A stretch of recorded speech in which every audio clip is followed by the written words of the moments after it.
Hey, how's everybody doing there? So I wanted to make these new video series about talking about not only my own personal experiences with dealing with toxic employers over the past 25 years, but also maybe sharing your stories that you may have. Um, so this is kind of like the video that's the segue into the series. Um, So we're going to talk about. I'll share with you a story here of a toxic employer, um, or a potential employer, I guess you can say. So I mean, I know the job market out there. I mean, it's tough, right? And it's changing. Companies now are using artificial intelligence to pre-screen people, even before you get to talk to someone. Um, there's a lot of there's a lot of fear. A lot of people have concerns about their working environment. But if you say anything, right, or if you push back or you don't agree with something, then you don't fit in. You don't fit into our culture. And you're an at-will employee, right? Most of us are, right? So, you know, um, I really used to be the employee that would work as many hours as it would take and, you know, do all of the team building and go the extra mile. And but to be honest with you, it's not really worth it.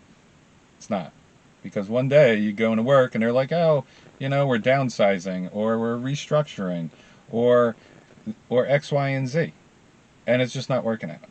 And then suddenly everything that you did, right? Whether you created things, whether you built things, whether you published stuff, all of that is intellectual property, and it becomes property of the company, not your own property, right? So anyway, I'll share with you a story here. So recently, the potential path forward was to relocate to California, and take a good paying position, a good job. So at that point, I was in Colombia, right, and I had 5 or 6 Zoom interviews, right, which all went well, right. We started talking about not only the 30-60-90 plan, but issues, roadblocks, right, goals, accomplishments, everything that we wanted to achieve, and all of that went well. So I started working on, how's that going to look, right? How's that relocation piece going to look like?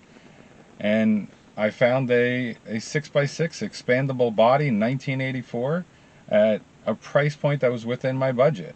It was in Iowa. And the plan was, to drive to Kansas City, then pick up this unit, bring it back, right? And then that would be the next video series, right? Of building out this 6x6 while working in California in an RV park, right?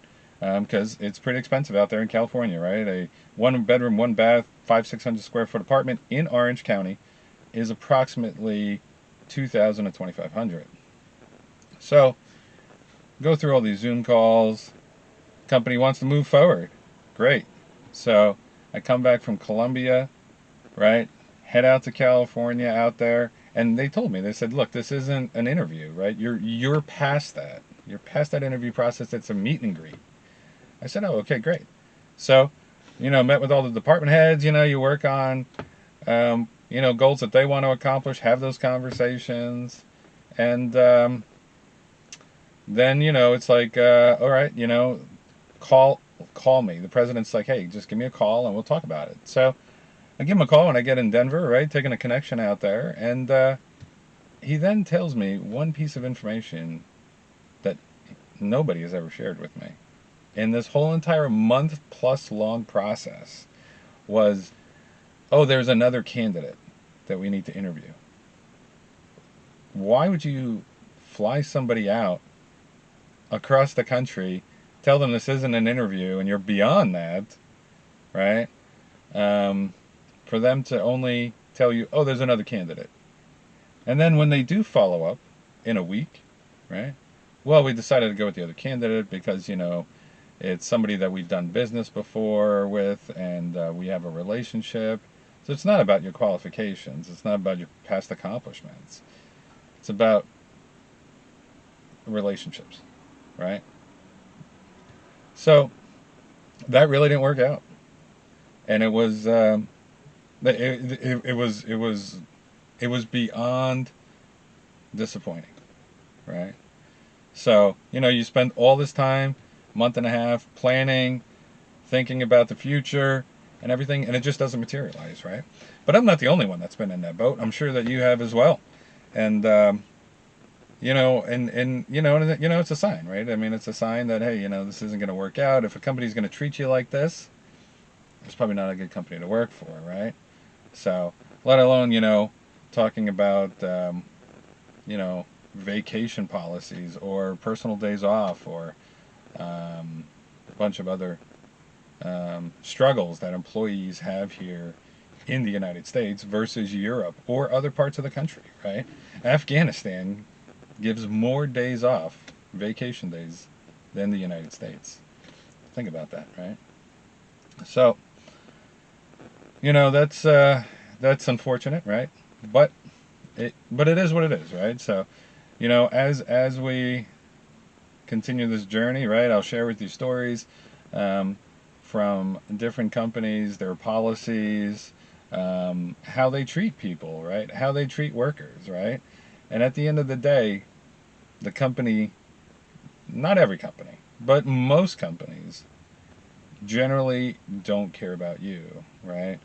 They find ways to keep you at work. They just want you to produce and produce and produce, and when you can no longer produce, then you put on a performance improvement plan, or you know they just let you go. So anyway, if you have stories or feedback, comments, if you've had experiences, I'll put my email here on the screen. You can always send me an email, and let's talk about it, right? Because once again, the worst thing you can do is suffer in silence.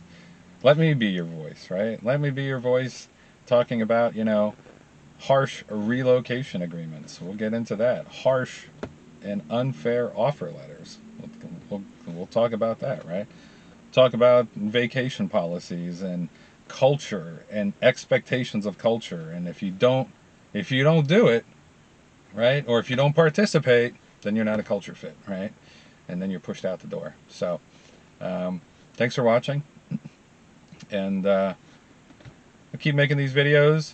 And as always, thank you for your support. And please like, share, and subscribe. Until next time.